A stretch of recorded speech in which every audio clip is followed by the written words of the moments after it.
Angela Carter woke up to a radiant autumn morning. The early sunlight streamed through the window curtains, casting shimmering patterns on the bedroom wall. She slowly sat up, gently running her hand over her belly, where her first child was growing day by day. It was a magical feeling she had never experienced before. James, her husband, entered the room with a warm cup of tea in hand. As the city's police chief, he was known for his fairness and courage. But at home, he was simply a loving husband, always attentive to his wife. Angela smiled as she saw him. "Good morning, mother of the most amazing child in the world," James said, placing the tea on the bedside table. "Good morning, father of that child," Angela replied warmly. Their life truly felt like a picture-perfect dream. Angela was an elementary school teacher in the neighborhood, beloved by her students and their parents for her passion and dedication. James, as police chief, tirelessly worked to uphold justice. Even though his job often put him in dangerous situations, they had breakfast together, discussing plans for their child's future. Angela wanted to transform the small room at the end of the hallway into a nursery, using neutral tones suitable for either a boy or a girl. James promised to start working on it over the weekend. "Are you sure I'm not supposed to do anything at all?" Angela teased. "Absolutely sure. You just need to rest and take care of our little one," James replied, placing a gentle kiss on her forehead. But beneath the peaceful facade, tension was quietly building in the city. A string of recent incidents involving racial discrimination had sparked unrest. Minority communities were speaking out against systemic injustices in law enforcement and the judicial system. At the police station, James began noticing a shift in some of his colleagues' attitudes. The snide remarks, skeptical glances, and whispered conversations grew more apparent. A few officers were unhappy with his unwavering defense of the rights of the marginalized, regardless of their race or background. "I think we should focus on maintaining order instead of trying to please public opinion," one officer remarked during a meeting, his gaze directed squarely at James. "Maintaining order and protecting justice are not mutually exclusive," James replied, his tone calm but firm. "We're here to serve and protect everyone, not just a select few." Angela also felt the weight of the growing tension.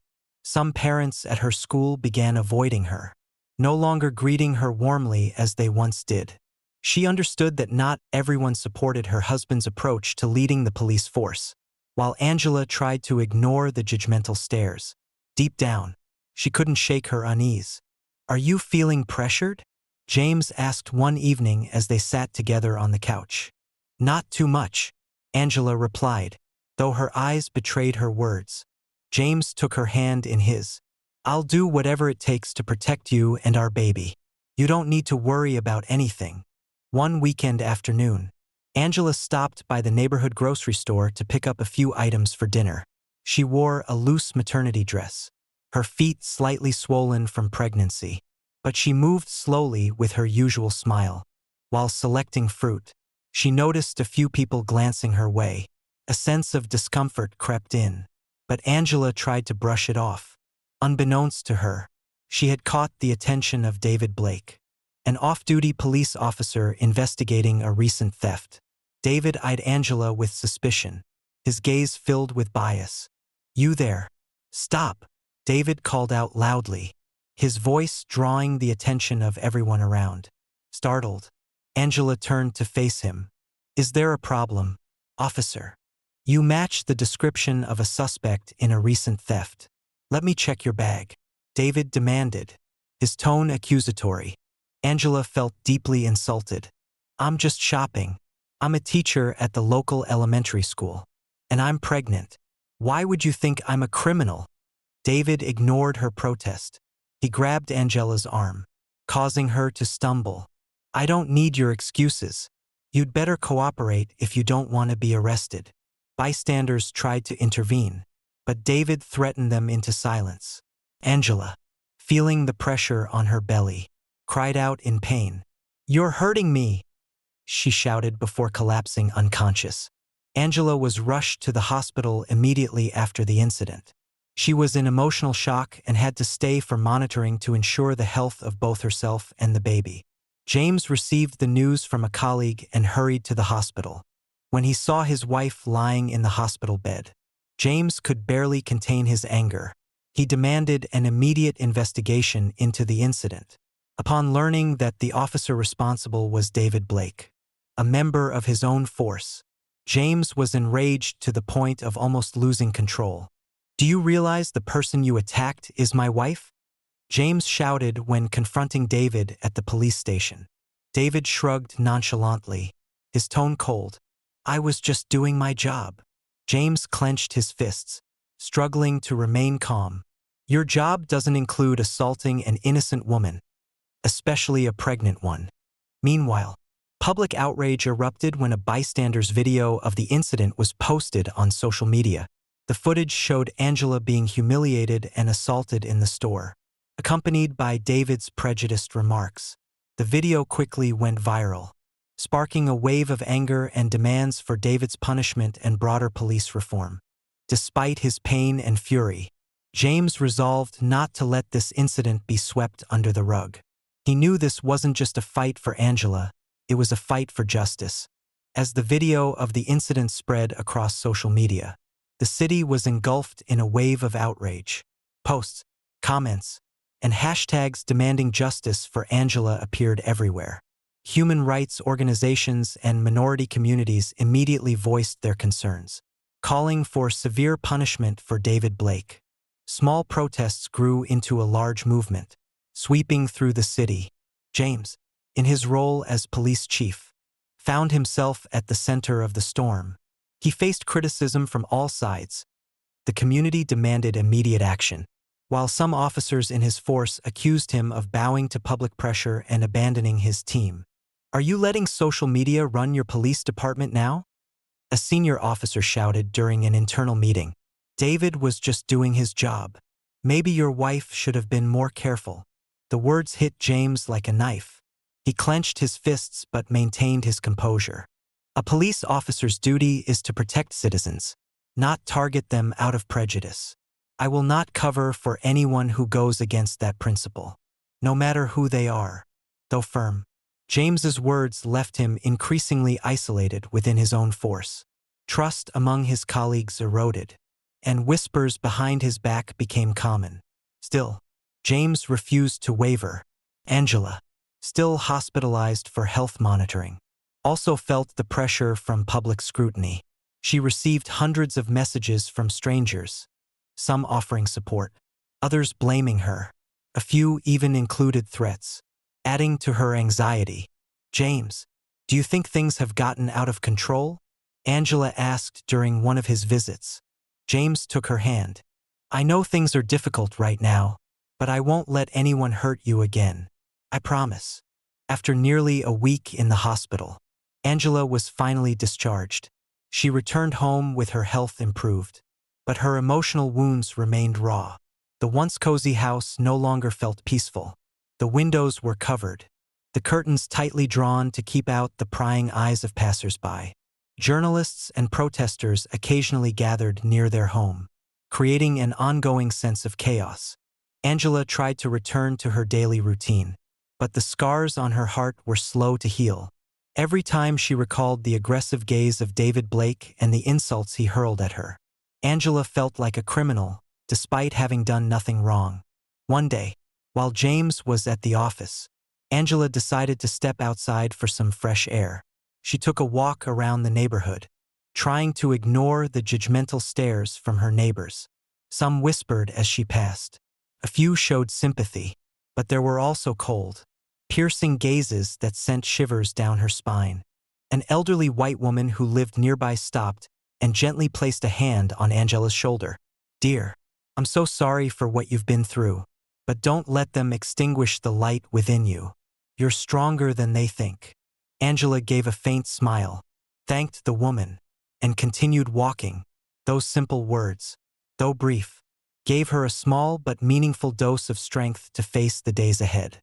James, despite being isolated by his colleagues, remained steadfast in launching an internal investigation into the incident. He summoned witnesses, reviewed security footage, and demanded reports from everyone involved. During the investigation, James discovered that this wasn't the first time David Blake had overstepped his authority. His file contained at least 3 complaints from Black citizens over the past 2 years, all dismissed due to insufficient evidence. This only strengthened James's resolve to bring everything to light. However, other officers didn't make it easy for him. Some deliberately tampered with information, while others outright refused to cooperate. James realized that David wasn't just an individual problem. He was a symptom of a deeply flawed system that had been festering for years. Angela, from her side, began supporting her husband's efforts. She met with people who had been victims of David's actions, encouraging them to share their stories. While some were hesitant, Angela's sincerity eventually won them over. "We can't let this go on," she told James one late evening. "Not just for me or for our child, but for everyone else, too." James looked into his wife's determined eyes and felt a renewed sense of purpose.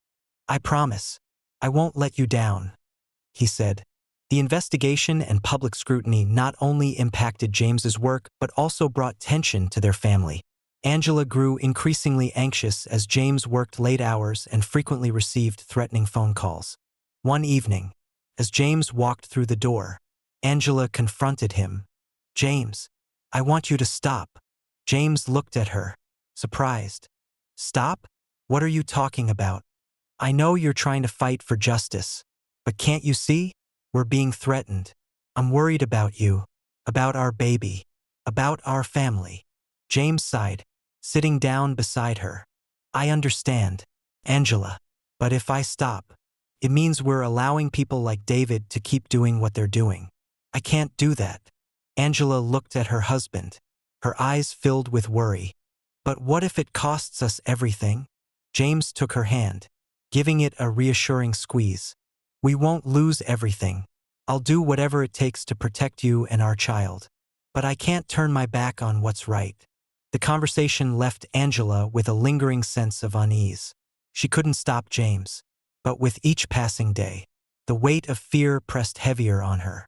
James, on the other hand, pressed on with his fight, undeterred by the obstacles in his path. James spent countless late nights poring over David Blake's files, determined to uncover more about the man's background. He couldn't believe David's behavior was simply a product of impulsiveness or random prejudice. There had to be something deeper. Then, buried in an old file, James uncovered a secret David had been hiding for years. David Blake grew up in a family with overtly racist views. His father had been a member of an extremist group infamous for its hostility toward minority communities.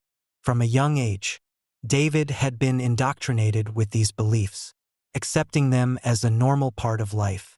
But what stood out most was an incident when David was 15. His father was arrested for his involvement in a violent assault on a Black family. That memory left a deep scar on David, shaping him into a conflicted person, both hating and fearing what his father had stood for. James decided to confront David directly. In the interrogation room, David maintained a cold demeanor, but his eyes betrayed unease when James brought up his father. "What are you trying to prove with all of this, David?" James asked, his voice calm but piercing. "Do you think blaming innocent people will erase your past?" David didn't respond. The silence between them grew thick and suffocating. "Your father was wrong," James continued, "but that doesn't mean you have to follow in his footsteps. You have a choice. Right now, everything you're doing only makes you more like him." The conversation was brief, but something shifted in David's expression. For the first time, he seemed unsettled by James's words. While James was consumed by the investigation, the community outside was growing increasingly restless. Protests grew larger, capturing national media attention. Human rights organizations came to the city to host speeches, discussions, and peaceful marches. Angela, though still recovering from the incident, decided to attend one of the speeches to share her voice. The event took place in a large city park. Standing on stage, Angela felt the weight of hundreds of eyes fixed on her. Her heart was pounding, but she knew she couldn't stay silent any longer. "This isn't just my story," she began, her voice trembling but resolute. "This is the story of all of us, those who have been hurt by prejudice, those who have been treated unfairly simply because of the color of their skin or where they come from." She recounted the details of that day, the fear and helplessness she felt as she was treated like a criminal despite doing nothing wrong. Each word from Angela seemed to strike a chord with the audience, and applause erupted repeatedly, showing their empathy and support. "We can't change the past," Angela concluded, "but we can change the future. We can build a city, country, where our children no longer have to live in fear or face prejudice." Meanwhile, extremist factions within the police force refused to sit idly by. A group of radical officers conspired to frame James, aiming to tarnish his reputation and divert public pressure away from David. They fabricated a case, accusing James of abusing his power to cover up a financial scandal involving Angela's family. Media outlets sympathetic to this group immediately picked up the story, turning James into a target of public outrage. Angela could feel the weight of the situation pressing down on her husband. She knew James had always strived to maintain his integrity, but now he was facing an attack on both his personal and professional life. "What do we do now, James?" Angela asked, her voice filled with worry. "We'll prove them wrong," James said, his gaze unwavering. "I'm not afraid of the truth. If they want to destroy me, I'll show them that justice isn't so easily bent." James and his legal team began investigating the accusations. They gathered evidence, uncovering connections between the extremist officers and underground organizations in the city.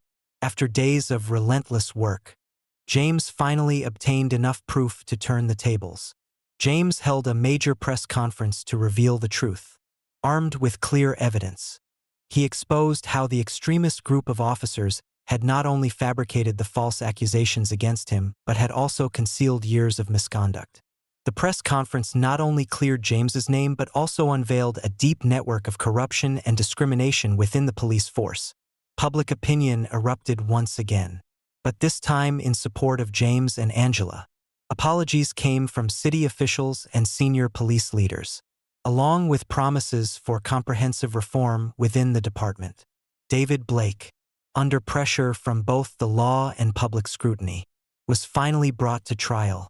He tried to maintain a calm demeanor but knew deep down that it was the end of the road for him.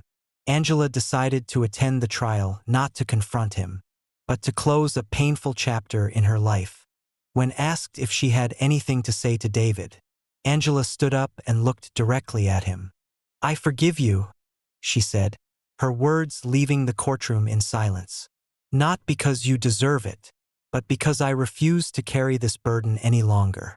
But forgiveness doesn't mean I will forget.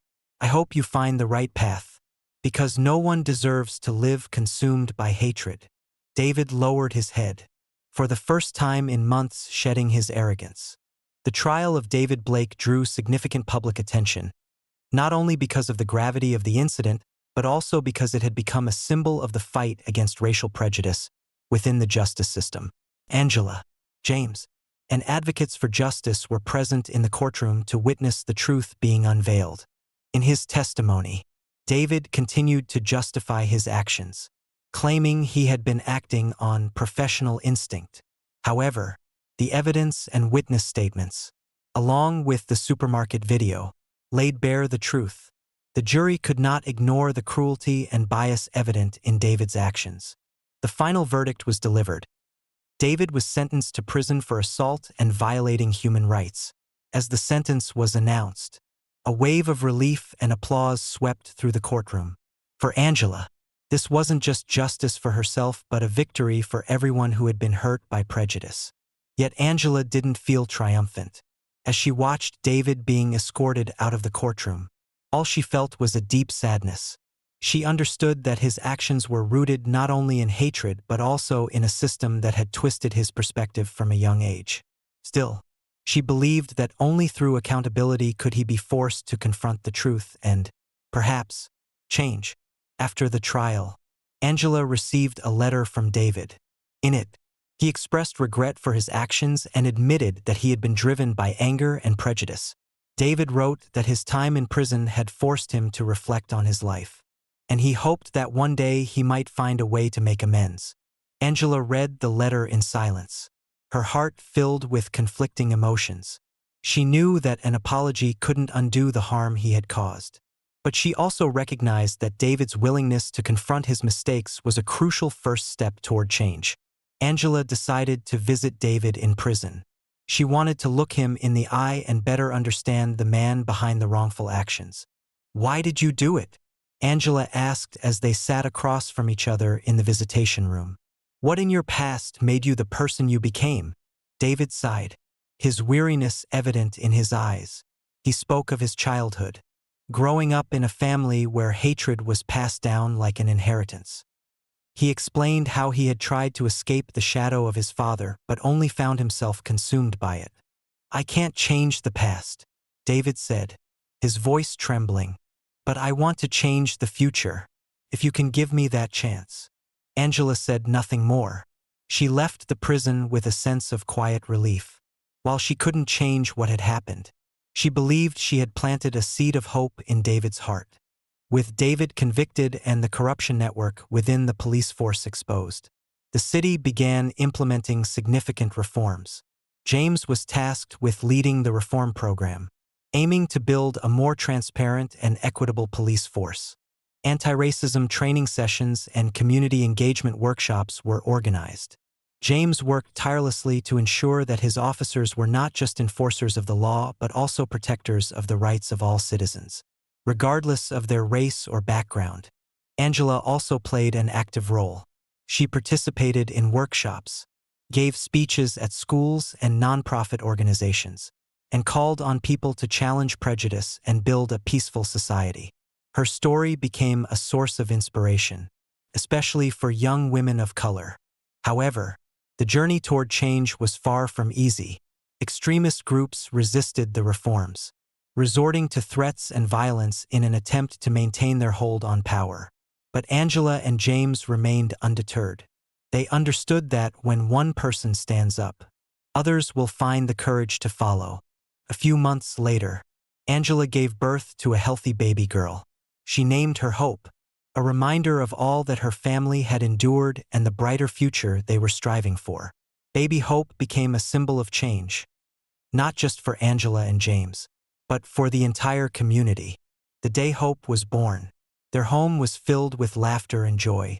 Friends, neighbors, and those who had stood by them in their fight for justice came to celebrate. In that moment, Angela felt a peace she hadn't experienced in a long time. James held his daughter in his arms and looked at Angela with pride in his eyes. "You've been stronger than anyone I've ever known," he said. "Thank you for always standing by me." Angela smiled, taking James's hand. "We've come so far, but the journey isn't over yet. For Hope, and for all the other children, we have to keep going." And they did. Under James's leadership and Angela's steadfast determination, the city slowly became a place where everyone could proudly call it home. The changes didn't happen overnight, but step by step, they made a profound difference. Angela's story was not just one of injustice and suffering but also of courage, forgiveness, and the power of love.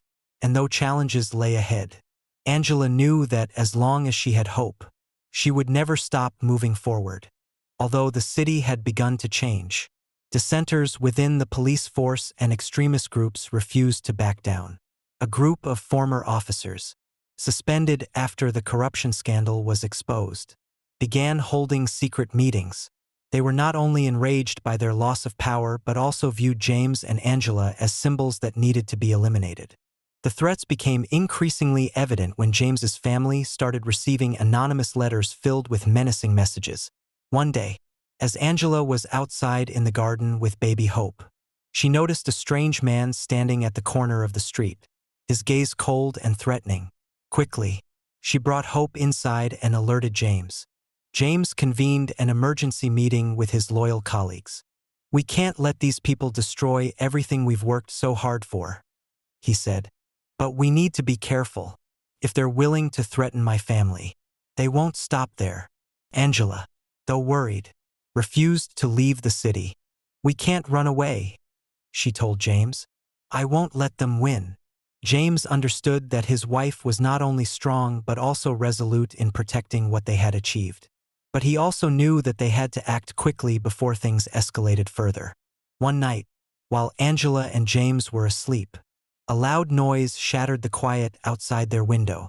Angela woke with a start, catching the smell of smoke. They ran outside to find a burning Molotov cocktail near their front door. A clear warning. James immediately called the police. But he knew this was more than just harassment. The dissenters had begun taking action, and his family was now a target. Angela held hope tightly, trying to stay calm, but her heart raced with fear. James decided to increase security around their home and deployed a team to monitor key areas in the city. However, the dissenters didn't stop. A week later, they launched an attack on a community center where Angela often participated in speaking engagements. Fortunately, no one was injured, but the property damage was significant. Angela decided to hold a press conference shortly after the incident, standing before dozens of cameras. Her gaze was steady and unwavering. We will not let these actions intimidate us, she declared. Violence is not the answer. We call on everyone to rise not with weapons, but with courage and unity. Angela's words spread quickly, igniting a spark of hope in the community. People from all walks of life, regardless of race or background, began organizing peaceful marches to support the Carter family and the ongoing reforms in the city. Meanwhile, David Blake, still serving his sentence in prison, decided to write another letter to James and Angela. In the letter, he not only apologized but also expressed a desire to help in their fight against the dissenters. Sometimes, the only one who truly understands the enemy is someone who was once like them. David wrote, I don't expect forgiveness again, but I want to use what I know to help you. James was initially hesitant. Could he trust someone like David? But after careful thought, he realized that true change wasn't just about punishment. It was also about giving people like David a chance to make amends. James decided to visit David in prison. You said you want to help, James said. Then start by telling me everything you know about those conspiring against us. David provided detailed information about the dissenters' connections, networks, and strategies. Armed with this knowledge, James and his team were able to carry out a series of preemptive actions, including the arrests of several key figures in the extremist group. When Angela learned of David's cooperation, she felt a glimmer of hope. She began to believe that even those who had lost their way could find a path back. Spring arrived, bringing bright sunshine and a sense of renewal. The city had changed significantly. The reforms within the police force were yielding positive results.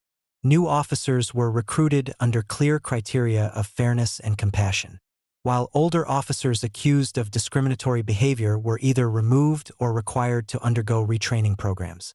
After months of tension, Angela and James could finally breathe a sigh of relief. Baby Hope, now toddling around, filled their home with laughter and joy. Angela continued her involvement in social activism, while James led the police force with unwavering dedication and integrity. One afternoon, the family took a walk in the park together. James carried Hope on his shoulders, while Angela walked beside him, holding his hand. They watched other children playing, families lounging on the grass, and felt the peace they had fought so hard to achieve. Do you think we've done enough? Angela asked softly. James smiled. Maybe enough for now, but in the future, Hope will continue this journey. She'll live in a better world, the one you and I have worked so hard to build. Angela nodded, feeling a surge of hope in her heart. She knew their fight had never been just about themselves but about everyone around them. And as she looked at her daughter's radiant smile, she believed the future truly would be brighter.